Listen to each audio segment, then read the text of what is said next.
eu gostaria de falar um pouco sobre isso, né? Sobre essa tua Uhum. oficina de choro e tal. Como é que isso surgiu? O que te motivou a fazer isso? Qual que é a recepção das pessoas? Legal. Bom, teve algumas experiências-chave, assim, que talvez fizeram eu chegar no formato da oficina de choro, né? Que ela tem um formato bem característico, bem específico, assim, que nos anos 2000, a Escola Portátil de Música foi criada no Brasil, né? E que é reconhecidamente, assim, a primeira tentativa de criar um método para ensinar choro, um método mais complexo, assim, né? Claro, tem grandes professores desde o início do século XX e a gente pode ficar falando disso, assim, mas nos anos 2000 foi criada uma escola, né? Foi a Luciana Rabelo, Maurício Carrilho, o Álvaro Carrilho, Pedro Amorim e Jorginho do Pandeiro criaram essa escola. E essa escola ela foi meio icônica para a minha geração. Eu comecei a tocar violão é, 9, 10 anos depois disso, né? E quando eu comecei, já tinha essa referência, né, do repertório, já tinha referência do material didático, inclusive, né, que são em formato de partitura muito bem editada, e tinha o formato da aula da escola portátil, que é o seguinte: uma vez por semana, de manhã você tem aula, um horário você tem aula de instrumentos, um horário você tem aula de apreciação musical e história, que é ouvir e falar da história dos discos. E no último período você tem aula de prática em conjunto, que é o bandão da escola de música, né? Então, e isso, cara, é muito eficiente para você aprender choro, assim, é impressionante, porque você tá com as três frentes mais importantes, que é você ter habilidade técnica do seu instrumento, porque o choro exige uma habilidade técnica sem igual, né? Você tem que saber muito, né, de música. Você precisa conhecer os compositores e a história, como que tudo se formou, porque senão você não tem base, né? Eu acho que para tudo que a gente faz, a gente precisa tudo, né? Pode ser arranjo de, sei lá, de big band, qualquer coisa. Você precisa conhecer os clássicos, você precisa estudar os clássicos, você precisa entender os clássicos e você precisa dar o seu passo, que pode ser dentro do clássico sem acrescentar nada, só usando a técnica, né, de quem já criou a coisa, ou você pode utilizar isso e dar um tempero, né? Mas é importante que seja sólido, e só a apreciação e história da música consegue fazer com que isso fique realmente sólido, né? E no final, a prática em banda, que também envolve umas rodas de choro, o pessoal toca, né, em roda também, e o bandão, que é tocar em grupo, criar música, coletivo, ler os arranjos, né? Enfim, isso, eu estou até tomando um tempo falando disso, porque isso tem muito a ver assim, com o formato que eu desenvolvi da minha oficina.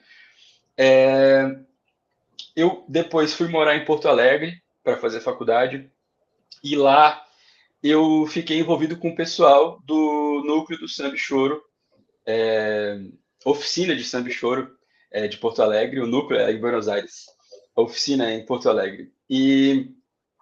E eles têm o mesmo formato de oficina. Eles têm até um passo que eu acho perfeito, assim, que eu também já tentei implementar nas minhas oficinas, que é, antes de tocar todo mundo junto, tocar em pequenos regionais. Então pega um violão, um cavaco, um pandeiro e uma flauta, e vocês querem tocar alguma coisa? Ah, quero. Então vamos, toca vocês aqui, vamos, todo mundo ouve.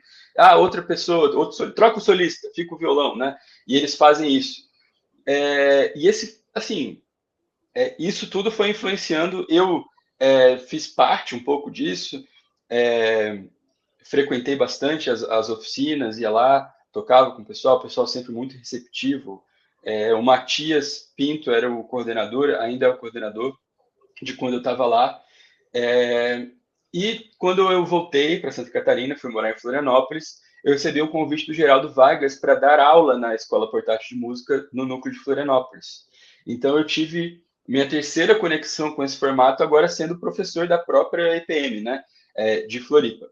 E aí lá a gente fazia isso. A gente dava aula de instrumento, aula de apreciação e história e bandão. Então eu fiz tudo isso na prática. Eu fiquei em 2019 o ano todo lá dando essas aulas.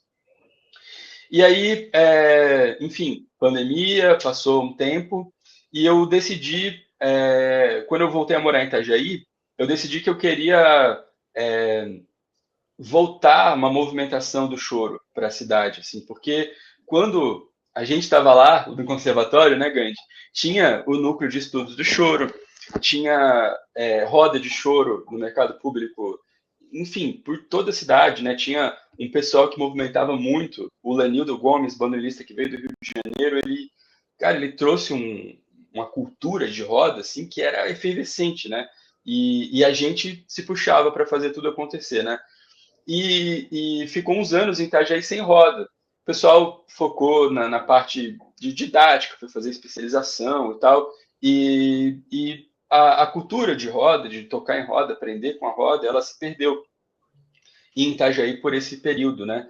E aí, quando eu voltei para Itajaí, eu voltei fazendo a roda e deu muito certo, né? E as pessoas foram, assim, sedentas para aprender choro, tocar choro. Um repertório curto e a gente ia explorando esse repertório, não vamos tocar de novo essa música e tal, vamos consertar a harmonia aqui, uma coisa bem oralidade, né? E aí eu vendo que essas pessoas estavam querendo aprender choro, aí eu resolvi criar o meu formato mesmo, fazer a minha oficina. Foi bem no ano que o choro virou patrimônio cultural, então eu chamei de choro patrimônio cultural. Tem 8 módulos, se eu não me engano. Cada módulo é uma hora, é uma aula de 3 horas, que envolve apreciação, história e prática em grupo, né? Não tem como dar aula de instrumento para todo mundo, porque a gente recebe todos os instrumentos, né, nessa oficina. Então, tem 2 aulas de princípios do choro, tem aula só falando de valsas e canções e cantores, né? Tem aula de a roda de choro, como tocar em roda. Tem aula o choro do sul do Brasil, tem muita coisa, assim, material. E eu gosto muito de dar aula, assim, então eu preparo com todo carinho, assim, os slides com as músicas tocando, documentos históricos, referências bibliográficas, aquela coisa toda que eu adoro muito fazer isso.